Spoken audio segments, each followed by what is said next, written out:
Hi, I'm here today to talk about social changes that affect what I study in, that's recreational studies here in Cégep Saint-Jérôme. But first of all, to be able to go back, to look in the future and see the changes that are coming, we need to see what happened in the past and where we started from. First off, in the year 1841, people would do 8 hours of work per day, even children. In 1848, workers would do 12 hours shifts every day. In 1892, we saw a little revolution which brought mandatory breaks for all employees. 1919, in the middle of at the end of First World War, workers would have to do 48 hours, weeks of 48 hours. Later on, 1936, just before Second World War, the number of hours required for an employee to do was taken back from 48 to 40, and they were also given 2 weeks off per year. 1956, that number of weeks goes up from 2 to 3. 1969 goes up from 3 to 4. 1982, the normal hours, a normal week goes down from 40 to 39, and we have 5 hours of 5 weeks, of vacation. And year 2000, we have your full-time week is 35 hours. So that's where we've started from. That's where we began. Now, what we as a society are seeing is that the leisure time is diminishing. People work more and more. People work 2 jobs. People work on weekends, on nights. So what that does is that the leisure time has to be fragmented. So us as a profession, what we'll have to do is make sure that people who work 35 hours but who work irregular shifts will be able to still have some leisure time. And how are we going to do that? That's by making sure that when we work in towns and cities, we make sure that we have open gyms. We're also noticing that leisure is going that way. It's going towards open gyms where you have activities but no one controlling what they do in it. People want to go in, they want to come and play. They play for a half an hour, they play soccer, they play whatever, then they leave. We're seeing a decrease in organized leisure time sign-ups, registrations. People register less and less because they have less and less time. That being said, in Quebec, we do have leisure time. It's still quite important for people in Quebec. We still give around 35 hours per week of leisure time, of leisure activities. But if you compare that to, let's say, television. Television right now in Quebec is at 15 hours per week. If you calculate, that doesn't leave much time for anything else. 35 hours a week, 15 hours in front of your TV, and about 35 hours a week for your leisure time. That cuts your time by a lot. And we also see a decrease in weekly exercise time. We're around 3.3 hours per week of physical activity, but we've made big changes because we started off in 1986 at around 2 hours of physical activity per week. So there is an increase in physical activity because that does not require you to sign up for anything. You can do physical activity whenever you want, whenever you have a break in your schedule. So we're going to have to work around those schedules. And let's just say people are separating more and more these days. Well, what do you do with children who want to take theater classes, but one weekend they're with mom and they live in St. Jerome. The next week they're with dad and dad lives in Sherbrooke. What do you do? Well, that's something as a profession we will also have to sit together and figure out what to do. Do we offer classes twice a week? Every 2 weeks, to let these children who don't live easy, who don't have easy lives, who don't live easy situations, who have to pack their things every other week and go live with dad for the weekend.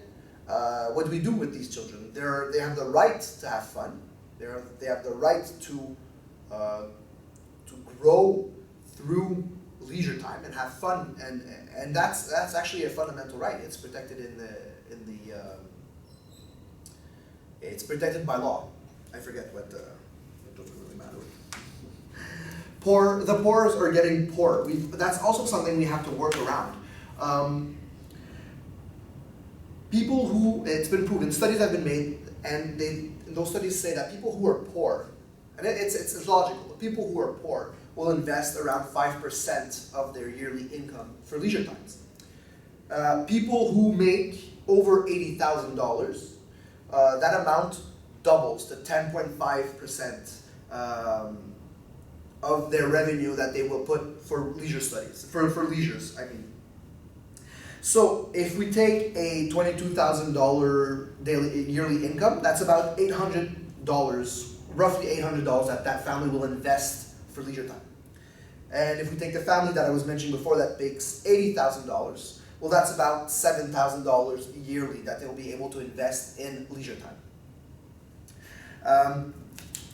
And let's just think about it. People who make less money live more stress, and that's the people who need it most. And every study also shows that people who are poor are fatter, or more obese, have more physical problems, and those people, and leisure in general actually will help and could help those people into having better health habits and being healthier in the whole. Something else that we as a profession will have to take care of and find out how to deal with is the fact that people are getting older. People are living longer. By the year 2021, there will be more 65-year-olds and up than babies to 19-year-olds. Now that's, it's not a problem, but it's something we'll have to deal with. Because in a given town, if you have more people who are 65 and up, well, the activities you offer in that town have to be targeted towards that population. Because if it isn't, well, they have political power. They are a whole. And if you've ever been to a city council meeting and you look around, you'll very rarely see 19-year-olds. You'll see a lot of people 65 and up because they care about their city and they like to make sure that what they have to say is heard. So that's definitely something we'll have to look into. Just a little statistic that says that in the next 25 years, the population of people 65 and up will go from roughly 900,000 to 2.2 million people in Quebec only that will be 65 and up. And what's happening, what we're also seeing is that our elders are richer, have more money, and have studied more are more competent than they were, let's say, 30, 40 years ago, because they went to school. They're in that generation, the baby boomers, who went to school, who had good jobs, and who worked all their lives. See, that has an advantage because these people will make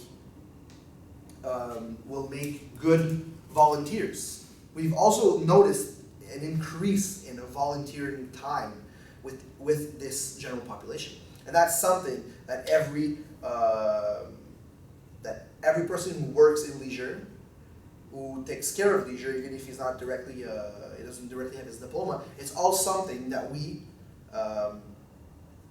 must be happy about, but we must take care of of these volunteers because, like I said earlier, they have degrees, they have time, they have a lot of competence, and we need to utilize those volunteers, put them in roles where they can have a sense of fulfillment and have a sense of making a difference, even though they're not working anymore, they're not on the active workforce.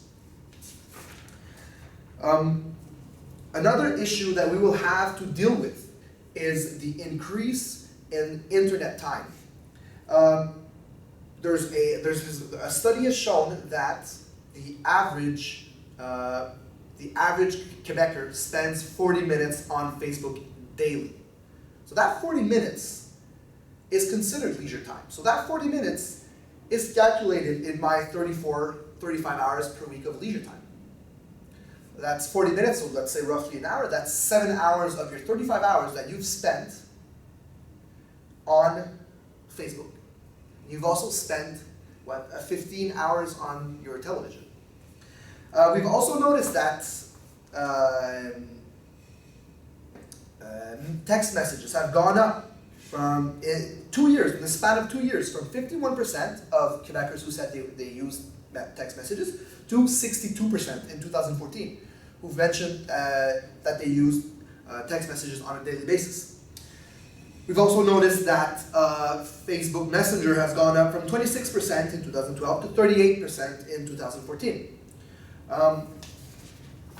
Now, Facebook and social media, for me, has an advantage. The advantage that we will be able to reach out more easily towards the community and towards the people we're trying to entertain. And so that has an advantage. But it also has an insidious disadvantage where people spend more time on Facebook, people spend more time on their computer, and it's all a big cycle, it all turns. If you spend more time on your computer, you're not physically active, you can gain weight if you have the nice combination of internet and not eating well, and that's a danger for society. But Facebook in itself, if used properly, if used wisely, is a tool that every recreational technician should have under his belt and should use daily. That being said, I thank you for listening to my video, and I wish you a nice summer.